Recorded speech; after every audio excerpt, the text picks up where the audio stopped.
कार्यक्रम संस्कृति और संस्कार कल्चर दीदी के साथ में मैं आपका बहुत बहुत स्वागत करती हूँ 107.8 FM रेडियो जयघोष पर। दोस्तों, ये बात बिल्कुल सच है कि मनुष्य एक सामाजिक प्राणी है और समाज में रहने वाले सभी प्राणियों से उसका जुड़ाव हमेशा बना रहता है, फिर चाहे वो पशु पक्षी हो, जानवर हो या कि पेड़ पौधे।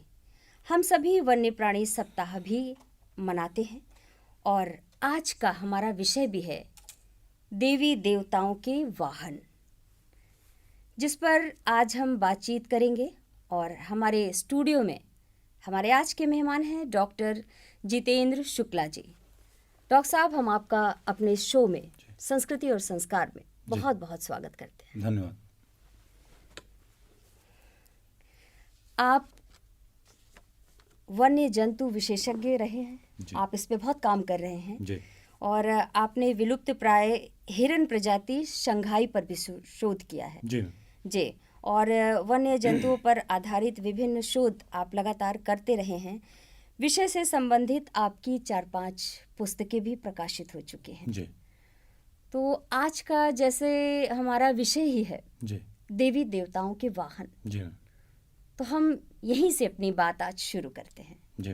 कि कौन कौन से हैं। जैसे हम लोग अभी नवरात्र चल रहे जी।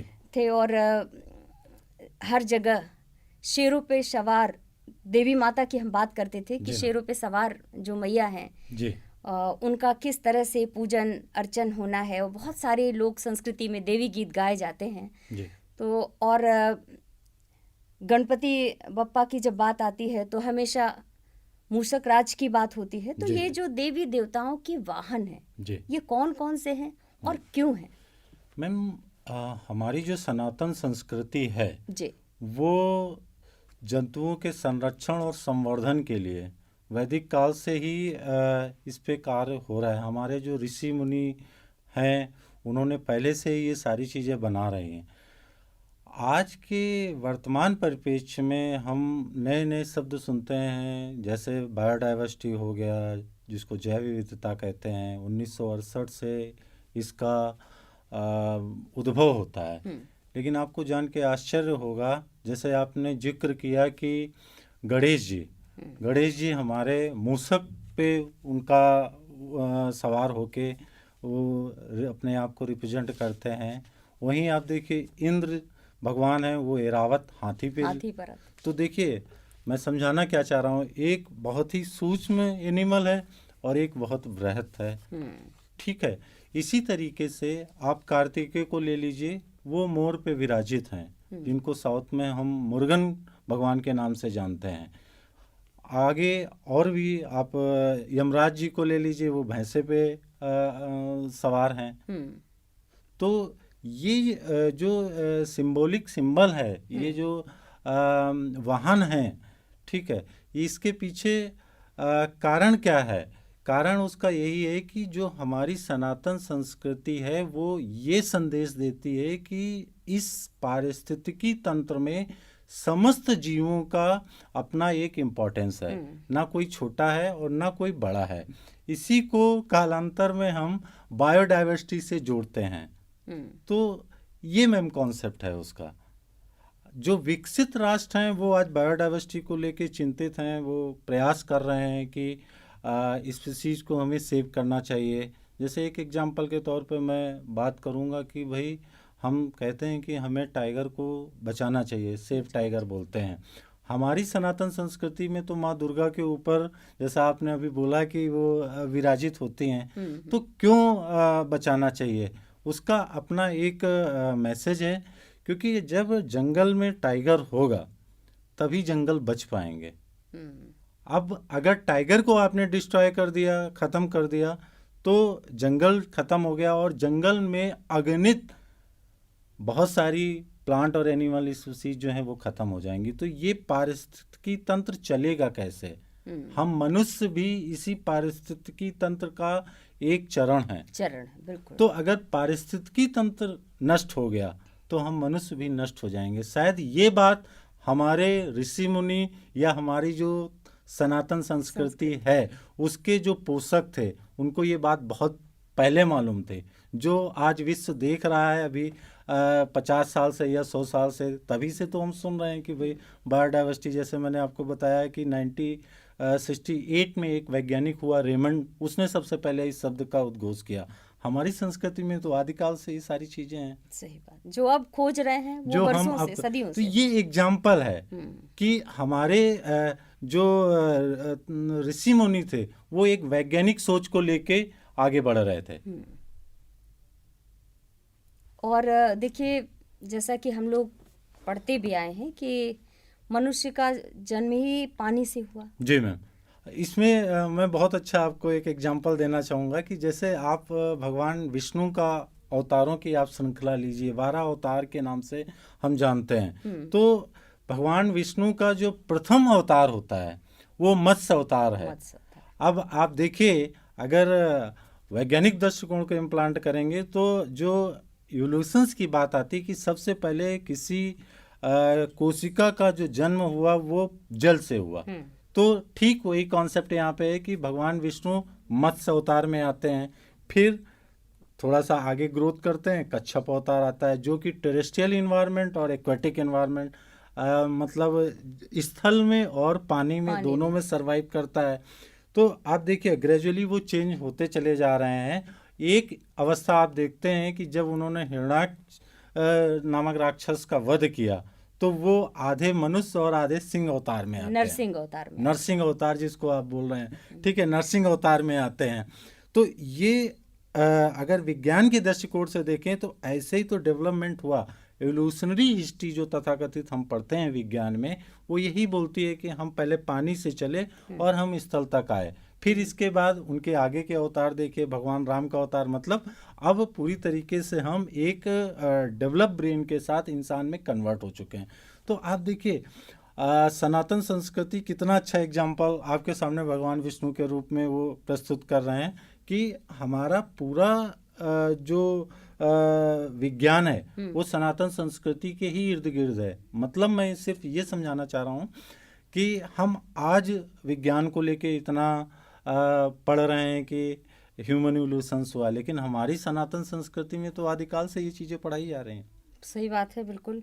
तो सनातन संस्कृति सर्वोपरि क्यों है, ये इसीलिए? हाँ, सनातन संस्कृति में इसलिए सर्वोपरि है, बहुत सारे आपको उदाहरण दे के समझाया जा सकता है, कुछ मैं दे रहा हूँ। जैसे आप देखिए, हम बात करते हैं बायोडाइवर्सिटी की, जैव विविधता की, उसमें प्लांट का भी अपना इम्पोर्टेंस है और एक एनिमल का भी इम्पोर्टेंस है, पशु का भी इम्पोर्टेंस है।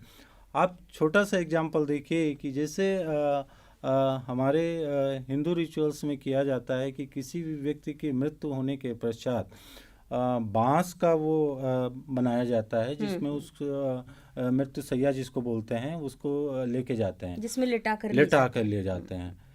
लेकिन जब उसको पंचतत्व में विलीन करते हैं उस समय उस बांस को हटा दिया जाता है। अब आप देखिए कि ये जो रिचुअल्स है ये हमारी सनातन संस्कृति का रिचुअल्स है। उस समय हमारे ऋषि मुनियों ने कैसे उसको इन्वेस्टिगेट करके रखा था कि बांस के जलने पे एक खास तरीके का लेड ऑक्साइड जो कि टॉक्सिन्स होता है, जिसको हम विषैला केमिकल बोलेंगे या गैस बोलेंगे, उसका फॉर्मेशन होता है। तो उन्होंने कहा नहीं, उसको आपको हटा देना है, उसको नहीं साथ में जलाना है। ये एग्जाम्पल है कि मतलब आप पिछले जब से सनातन संस्कृति का उद्भव हुआ है तब से हमारे ऋषि मुनियों ने इसी तरीके से चीज़ों को किया। हम आज समझ रहे हैं कि लेड ऑक्साइड जो है वो फॉर्म होता है। तो दैट्स मीन्स मेरा कहने का अभिप्राय ये है कि ये सारी चीज़ें तो हमारे ऋषि मुनियों को पहले से ही पता थे। तो हम कोई चमत्कार नहीं कर रहे हैं, और विकसित राष्ट्र भी इस चीज़ को बहुत अच्छे से समझ रहे हैं और उसका अनुपालन भी कर रहे हैं। ऐसे अनगिनत एग्जाम्पल मिल जाएंगे। एक और मैं एग्जाम्पल आपको दूंगा कि अगर आप उत्तराखंड में जाइए तो वहाँ पर किसी की मृत्यु होती है तो पीपल पानी दिया जाता है। पीपल पानी देने का कॉन्सेप्ट क्या है मैम कि कोई ऐसा व्यक्ति को सेलेक्ट करते हैं जिसका आगे वंश ना हो, मतलब उसकी संतान ना हो, तो वही पीपल के वृक्ष से एक डाल को तोड़ के लेके आएगा और वो जिस व्यक्ति की मृत्यु हुई है उसके नाम से उसको भूमि में अर्पित करेगा। अब आप समझिए क्यों किसी का वंश जिसका नहीं है उसी को सेलेक्ट किया गया, क्योंकि पीपल में जैसा विज्ञान भी कहता है और हम सब जानते हैं कि उसमें रात दिन ऑक्सीजन प्रोड्यूस होती है। तो उस व्यक्ति को उठाया गया जिस व्यक्ति का वंश नहीं है, मतलब वो एक बहुत बड़ा पाप हम करने जा रहे हैं कि उसकी डाल को हम तोड़ रहे हैं, उसके मात्र छाया से विरक्त कर रहे हैं। मैम मैं समझा पा रहा हूँ मैं क्या कहना है, ठीक है। और उसको हमने आरोपित कर दिया और ये जो डाल है ये वो जो मृत आत्मा है उसके परिवार वाले उसका पूरा पोषण करते हैं जिससे कि वो फिर से तैयार हो जाए। आप देखिए कितना अच्छा एग्जाम्पल है कि उनको ये बात मालूम है कि इस ब्रह्मांड में ऑक्सीजन का क्या इम्पोर्टेंस है और हमको इन वृक्षों को डिस्ट्रॉय नहीं करना चाहिए, उनको तोड़ना नहीं चाहिए। ये तथाकथित संदेश आज का युवा वर्ग और जो अपने आप को आधुनिक कहता है वो कहीं ना कहीं ये सारी चीज़ें हमारी विलुप्त हो जा रही हैं जो सनातन संस्कृति में आदिकाल से चली आ रही हैं। तो ये हम सब की जिम्मेदारी बनती है और कि इन सब चीज़ों पे हमको आज के युवा वर्ग को समझाने की आवश्यकता है कि ये सब कुछ तो हमारा पहले से, हम संस्कृति के पोषक बने ना कि विध्वंसक। बिल्कुल, बहुत अच्छी बात आपने कही। बहुत आज की पीढ़ी को इस बात को समझने की बहुत ज़रूरत है और मुझे लगता है कि आज आपकी बात उन तक ज़रूर पहुंचेगी। और अभी हाल ही में पर्यावरण के सुरक्षक गिद्ध विषय पर भी बहुत सारी बातें हुई थी। गिद्ध के बारे में हम जटायु नाम से बचपन से ही रामलीला में देखते आए हैं कि रावण सीता को हर ले गया और गिद्ध जटायु ने रोकने का प्रयास किया और रावण ने अपनी तलवार से उसके पंख काट दिए। तो हमारे पर्यावरण में गिद्ध का क्या महत्व है और वो ये क्यों विलुप्त होते जा रहे हैं? हाँ, ये मैम देखिए जैसा आपने बहुत अच्छा उदाहरण दिया कि जब रावण लेके जा रहा है तो जटायु ने युद्ध करने की कोशिश की और जितना भी उसके ताकत सामर्थ्य थी अपने सामर्थ्यवश रोका। और आपको जान के आश्चर्य होगा, पहले मैं यही पार्ट आपको बता रहा हूँ कि दंडकांड जो वन छत्तीसगढ़ में है वहाँ पे जटायु मंदिर मैं स्वयं भी गया हूँ। तो वहाँ के जो आदिवासी हैं उन्होंने जटायु मंदिर बना के रखा है और जब भारत में जटायु पूरी तरीके से विलुप्त हो रहे थे तो वो एक पर्टिकुलर हैबिटेट ऐसा था जहाँ पर हम लोगों को गिद्ध थोड़ा बहुत देखने को मिल जाते थे। अब आते हैं कि गिद्ध विलुप्त क्यों हुए। इसके लिए मैम जिम्मेदार रही एक मेडिसिन थी डाइक्लोफेनेक। वो होता क्या है कि जो जानवर होते हैं उनको बहुत सारी बीमारियां होती हैं, उसमें जैसे फुट एंड माउथ डिसीज हो गई और डिफरेंट टाइप के, तो उसमें ये डाइक्लोफेनेक उन जानवरों को दी जाती थी। खास बात क्या थी कि ये डाइक्लोफेनेक देने के अगर 24 आवर्स के अंदर वो जानवर ख़त्म हो जाता है, मर जाता है, तो ये जानवर जो है वो उसको खाता था गिद्ध। तो ये डाइक्लोफेनेक गई गिद्ध पे और उसने उनकी किडनी को फेल्योर किया, जिसकी वजह से गिद्ध एकाएक डिस्ट्रॉय होते चले गए, वातावरण से विलुप्त की कगार पे चले गए। और ख़ास बात यह है कि ये डाइक्लोफेनेक विश्व के दूसरे राष्ट्रों में पूरी तरीके से बैन थी जबकि अपने देश में चल रही थी। ठीक है, ये 2003 की मैं शायद बात आपसे शेयर कर रहा हूँ। इसके बाद जब इस पे रिसर्च होके निकल के आता है कि नहीं डाइक्लोफेनेक जिम्मेदार है वातावरण से गिद्धों के विलुप्त के लिए, तो भारत सरकार ने उसको तुरंत रोक लगाया और उसकी जगह पे एक दवा लॉन्च की गई जिसका नाम है मेलैक्सीकैम। आज की डेट में अगर कोई भी डॉक्टर या कोई भी किसान डाइक्लोफेनेक का इस्तेमाल कर रहा है तो वो एक तरीके से जुर्म की श्रेणी में wild life act protection act 1972 के अंतर्गत प्रोहिबिटेड है, रोक है उसमें, और उसकी जगह मेलैक्सीकैम का यूज़ होना चाहिए। गिद्ध वास्तव में करते क्या हैं, अब आप देखिए कि गिद्ध जो है जो भी सड़ी गली चीज़ें हैं उनको इनको अपमार्जक की श्रेणी में रखा गया, इसीलिए पर्यावरण कि पर्यावरण हमारा स्वच्छ रहे, इसीलिए उनको अपमार्जक की श्रेणी में रखा गया। 1997 में रेबीज के केस विश्व में एकाएक बढ़ने लगे। अब रेबीज जो होता है वो कुत्ते से होता है, उसका गिद्ध से तो कोई लेना देना नहीं है, लेकिन आप देखिए इकोसिस्टम में हर एक स्पीशीज का अपना इम्पोर्टेंस है। होता क्या था कि जो रेबीज का वायरस है वो जिन माध्यमों से कुत्ते तक पहुंचता है, वो माध्यम एकाएक जो जब वो सड़ते गलते थे तो वो वायरस जो है कुत्ता उसको खाया उसने और कुत्ते को रेबीज हुआ, जिसके कारण लगभग 30,000 लोग मारे गए। ये 1997 का मैं डाटा आपको दे रहा हूँ, ठीक है। तो एक गिद्ध ने इंसान को भी, यही इकोसिस्टम की खासियत है। इस इकोसिस्टम में जैसे मैंने आपको बोला कि हर एक एनिमल, हर एक प्लांट का अपना इम्पोर्टेंस है। अगर एक चेन डिस्टर्ब हुई तो उसका इम्पैक्ट हम तक आएगा ही आएगा। मैं आदरणीय मुख्यमंत्री का बहुत शुक्रगुजार हूँ कि उन्होंने इस चीज़ को समझा और उत्तर प्रदेश में जटायु प्रजनन केंद्र के नाम से उन्होंने आर्टिफिशियल रिहैबिलिटेशन सेंटर का आदेश दिया, और बहुत जल्द मैं समझता हूँ कि ये आरंभ भी हो जाएंगे, जहाँ पर गिद्धों के संवर्धन और प्रजनन पे ध्यान देके फिर उनको जंगल में छोड़ा जाएगा। तो ये उत्तर प्रदेश सरकार का बहुत एक तरीके से हम वन्य जीवों के प्रति जो चिंता रखते हैं उनकी तरफ से उनको एक सुंदर हाँ भगीरथ प्रयास है ये। हाँ, नहीं ये बहुत माननीय मुख्यमंत्री जी का बहुत बढ़िया। तो हमारा ये अगला सवाल ये है कि जैव विविधता क्या है, जिसके बारे में हम बार बार बात करते हैं। जी मैम। तो ये क्या है ये जैव विविधता? देखिए, जैव विविधता का मतलब ये होता है कि इस ब्रह्मांड में अगर सारे प्राणी मात्र एक तरीके के हो जाएं तो ब्रह्मांड को नहीं चलाया जा सकता है। अगर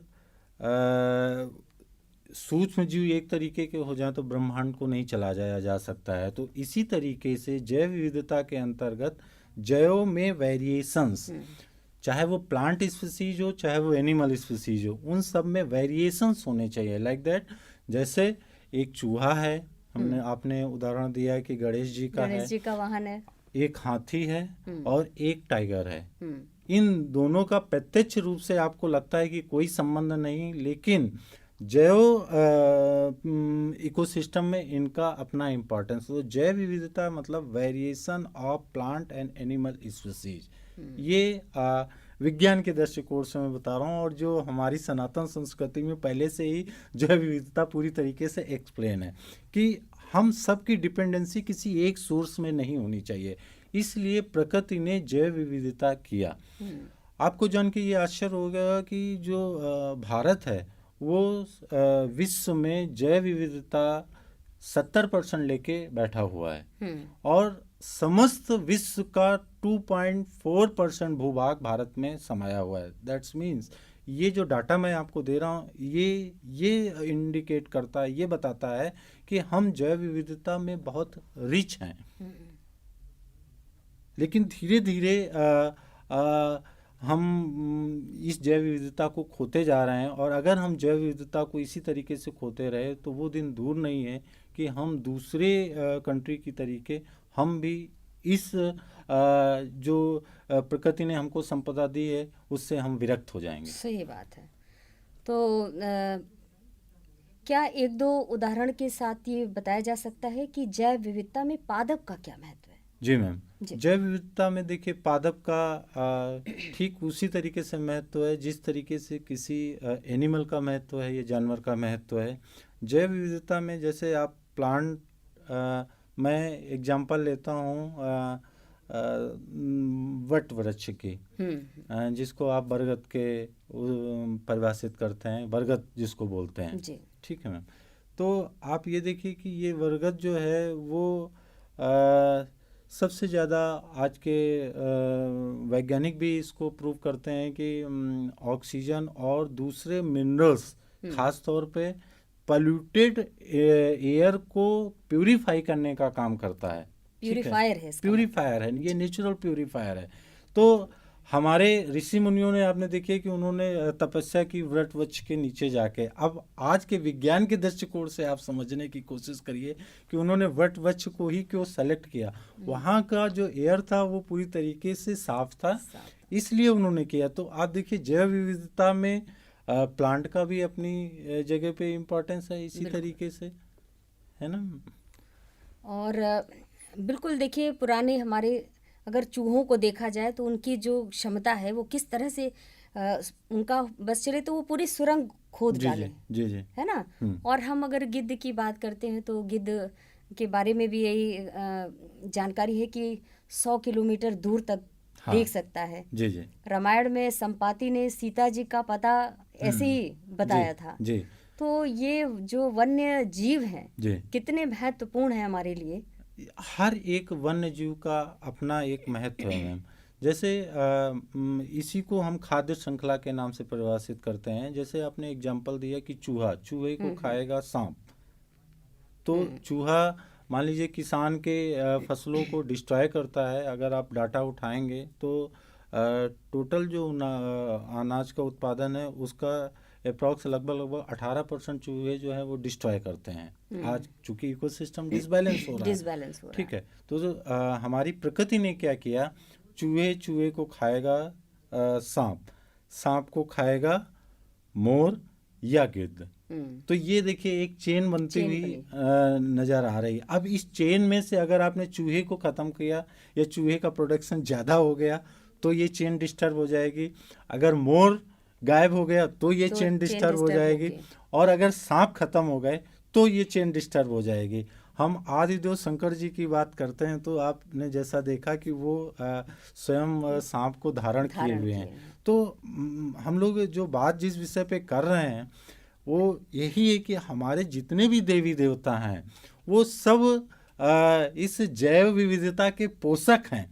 जो शब्द हम आज जान रहे हैं ये जैव विविधता के पोषक हैं। और इसके पीछे उनका मैसेज यही है, भाई जो ईश्वर है वो तो सर्वशक्तिमान है, उसको वाहनों की क्या आवश्यकता है। सही ये बात आज है। का युवा वर्ग क्वेश्चन पुट कर सकता है।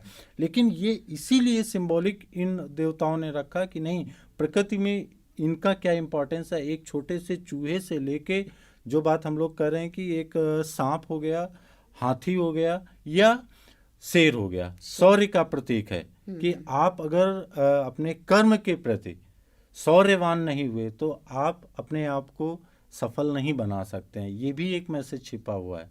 यही सनातन संस्कृति का एक जीवंत उदाहरण है कि हम कितने ज्ञान में, हम जैसे बोलते हैं कि हम विश्व गुरु थे, तो हम इसीलिए विश्व गुरु थे क्योंकि हमारी सनातन संस्कृति पोषक थी।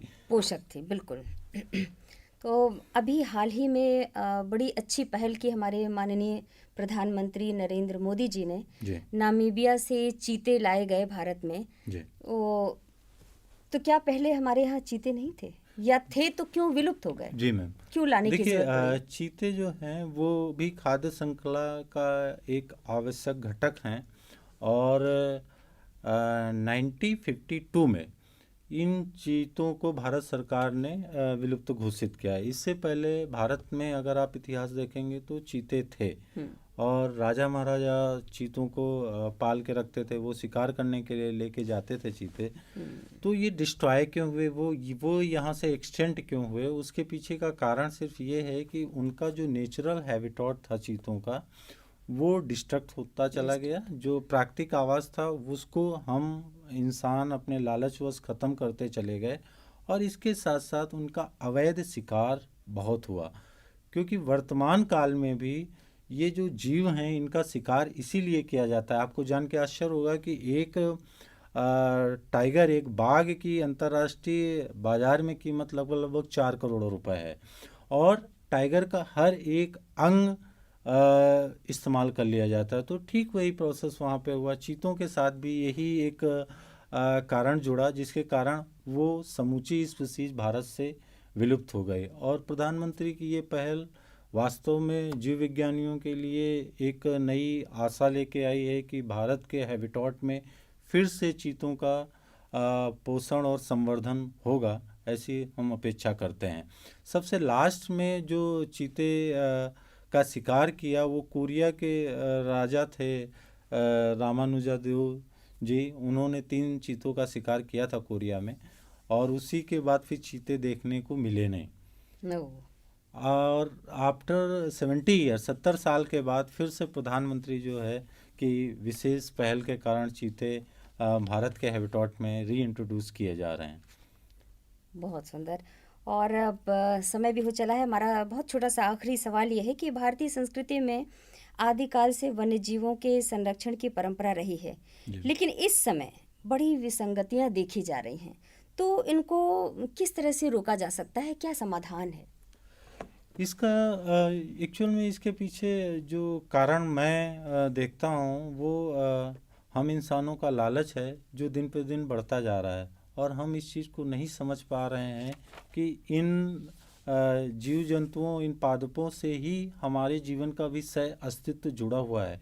हम जितनी तेज़ी से इनको डिस्ट्रॉय कर रहे हैं, इनको ख़त्म कर रहे हैं, ठीक उसी तरीके से हम इंसान भी अपनी आयु को कम करते जा रहे हैं, क्योंकि जाहिर सी बात है कहीं ना कहीं प्रत्यक्ष तौर पे हमें सिर्फ ऑक्सीजन की डिपेंडेंसी लगती है, लेकिन हमारे जो पंच तत्व हैं वो पंच तत्व तो आए तो यहीं से। तो आप अगर उन पंच तत्व को डिस्ट्रॉय कर रहे हैं तो कहीं ना कहीं प्रश्न चिन्ह हम इंसानों के जीवन में भी लगेगा। अब वर्तमान पीढ़ी को इन जीव जंतुओं का इम्पोर्टेंस, हमारी सनातन संस्कृति, हमारे ऋषि मुनियों ने जो इसके विषय में शोध कर रखे हैं उसको समझाने की आवश्यकता है, जिससे कि आगे की जो हमारी भविष्य की पीढ़ी है वो इनकी पोषक बने, और इनको जितना अच्छा वो प्रमोट करेंगे, जितना अच्छा इनको कंजर्व करेंगे, उतना अच्छा हम अपनी जैव विविधता को सेव करके रख पाएंगे। यानी कि डॉक्टर साहब, हम सबको ये सोचना चाहिए कि किसी भी काम को करने से जो सोचते हैं कि हमको इसको करने से क्या फ़ायदा, हमें अपनी ये प्रवृत्ति निश्चित रूप से छोड़नी होगी। हर जगह फ़ायदा नहीं हो सकता, अपना अस्तित्व बनाए रखने के लिए हमें बहुत सारी चीज़ करनी होगी। रोकूंगा, हमें अपने अस्तित्व, फ़ायदा तो सबसे बड़ा ये है कि हमें अपने अस्तित्व को बचाए रखने के लिए इन जीव जंतुओं, इन पादपों, इन जंगलों, इन टाइगरों को बचा के रखना पड़ेगा। जिस दिन ये खत्म हो जाएंगे उस दिन हम इंसान खत्म हो जाएंगे, और ये बात जो दूसरे विकसित तथाकथित राष्ट्र हैं उनसे हमको समझने की आवश्यकता है। बिल्कुल। तो हम अगर इस पीढ़ी को ये समझाने में समर्थ होते हैं कि इसमें हमारा ही स्वार्थ कहीं ना कहीं छिपा हुआ है, तो शायद हम लोग अपना काम कर पाएंगे। बिल्कुल। तो डॉक्टर साहब, आज हमारे साथ डॉक्टर जितेंद्र शुक्ला जी ने बहुत अच्छी बात की और हमारे सभी सवालों का जवाब दिया, और ये बताया कि हम सब के जीवन के लिए दूब घास से लेकर के बरगद के वृक्ष तक और चींटी से लेकर के हाथी तक सभी की बड़ी अहमियत है, और हमको इन सब का ख्याल रखना होगा अपनी धरती को बचाने के लिए, अपने अस्तित्व को बचाए रखने के लिए, स्वयं के अस्तित्व को बचाने के लिए, और इस ब्रह्मांड में एनर्जी का फ्लो इसी तरीके से चलता रहे, इसके लिए जरूरी है कि हमको इन पादपों को और जीव जंतुओं को सेव करके रखना है। तो इसी के साथ हम आपसे विदा लेते हैं। देखते रहिए, सुनते रहिए रेडियो जय घोष। अगले एपिसोड में मिलेंगे हम एक अलग नए विषय के साथ। नमस्कार। जय